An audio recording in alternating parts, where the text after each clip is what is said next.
हमारे चैनल में आपका स्वागत है। राजा परीक्षित को श्रीमद् भागवत पुराण सुनाते हुए जब सुखदेव जी महाराज को 6 दिन बीत गए और तक्षक के काटने से राजा परीक्षित की मृत्यु होने का एक दिन शेष रह गया, तब भी राजा परीक्षित का शोक और मृत्यु का भय दूर नहीं हुआ। अपने मरने की घड़ी निकट आती देखकर राजा का मन क्षुब्ध हो रहा था। तब सुखदेव जी महाराज ने परीक्षित को एक कथा सुनानी आरंभ की। राजन, बहुत समय पहले की बात है। एक राजा किसी जंगल में शिकार खेलने गया। संयोगवश वह रास्ता भूलकर बड़े घने जंगल में जा पहुंचा। उसे रास्ता ढूंढते ढूंढते रात्रि पड़ गई और भारी वर्षा पड़ने लगी। जंगल में सिंह, व्याघ्र आदि बोलने लगे। वह राजा बहुत डर गया और किसी प्रकार उस भयानक जंगल में रात्रि बिताने के लिए विश्राम का स्थान ढूंढने लगा। रात के समय में अंधेरा होने की वजह से उसे एक दीपक दिखाई दिया। वहां पहुंचकर उसने एक गंदे बहेलिये की झोपड़ी देखी। वह बहेलिया ज्यादा चल फिर नहीं कर सकता था, इसलिए झोपड़ी में ही एक और उसने मल मूत्र त्यागने का स्थान बना रखा था। अपने खाने के लिए जानवरों का मांस उसने झोपड़ी की छत पर लटका रखा था। बड़ी गंदी, छोटी, अंधेरी और दुर्गंधयुक्त वह झोपड़ी थी। उस झोपड़ी को देखकर पहले तो राजा ठिठका, लेकिन पीछे उसने सिर छिपाने का कोई और आश्रय न देखकर उस बहेलिये से अपनी झोपड़ी में रात भर ठहर जाने देने के लिए प्रार्थना की। बहेलिये ने कहा कि आश्रय के लोभी राहगीर कभी कभी यहाँ आ भटकते हैं। मैं उन्हें ठहरा तो लेता हूँ, लेकिन दूसरे दिन जाते समय वे बहुत झंझट करते हैं। इस झोपड़ी की गंध उन्हें ऐसी भा जाती है कि फिर वे उसे छोड़ना ही नहीं चाहते और इसी में ही रहने की कोशिश करते हैं एवं अपना कब्जा जमाते हैं। ऐसे झंझट में मैं कई बार पड़ चुका हूँ, इसलिए मैं अब किसी को भी यहाँ नहीं ठहरने देता। मैं आपको भी इसमें नहीं ठहरने दूंगा। राजा ने प्रतिज्ञा की कि वह सुबह होते ही इस झोपड़ी को अवश्य खाली कर देगा। उसका काम तो बहुत बड़ा है। यहाँ तो वह संयोगवश भटकते हुए आया है।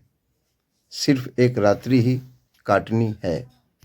बहेलिये ने राजा को ठहरने की अनुमति दे दी, पर सुबह होते ही बिना कोई झंझट किए झोपड़ी खाली कर देने की शर्त को फिर दोहरा दिया।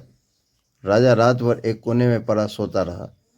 सोने में झोपड़ी की दुर्गंध उसके मस्तिष्क में ऐसी बस गई कि सुबह उठा तो वही सब परम प्रिय लगने लगा। अपने जीवन के वास्तविक उद्देश्य को भूलकर वही निवास करने की बात सोचने लगा। वह बहेलिये से और ठहरने की प्रार्थना करने लगा। इस पर बहेलिया भड़क गया और राजा को भला बुरा कहने लगा। राजा को अब वह जगह छोड़ना झंझट लगने लगा। अब दोनों के बीच उस स्थान को लेकर बड़ा विवाद खड़ा हो गया। कथा सुनाकर सुखदेव जी महाराज ने परीक्षित से पूछा, परीक्षित, बताओ, उस राजा का उस स्थान पर सदा के लिए रहने के लिए झंझट करना उचित था? परीक्षित ने उत्तर दिया, भगवान, वह कौन राजा था? उसका नाम तो बताइए।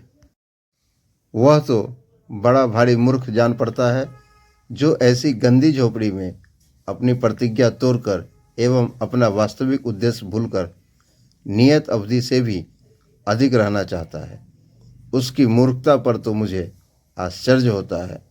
श्री सुखदेव जी महाराज ने कहा, हे राजा परीक्षित, वह बड़े भारी मूर्ख तो स्वयं आप ही हैं। इस मल मूत्र की गठरी देह में जितने समय आपकी आत्मा को रहना आवश्यक था, वह अवधि तो कल समाप्त हो रही है। अब आपको उस लोक जाना है जहाँ से आप आए हैं।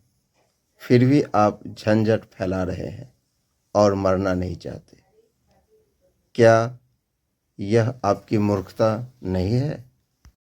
राजा परीक्षित का ज्ञान जाग पड़ा और वे बंधन मुक्ति के लिए सहर्ष तैयार हो गए। वास्तव में यही सत्य है। जब एक जीव अपनी माँ की कोख से जन्म लेता है तो अपनी माँ की कोख के अंदर भगवान से प्रार्थना करता है कि हे भगवान, मुझे यहाँ से मुक्त कीजिए, मैं आपका भजन सुमिरन करूँगा।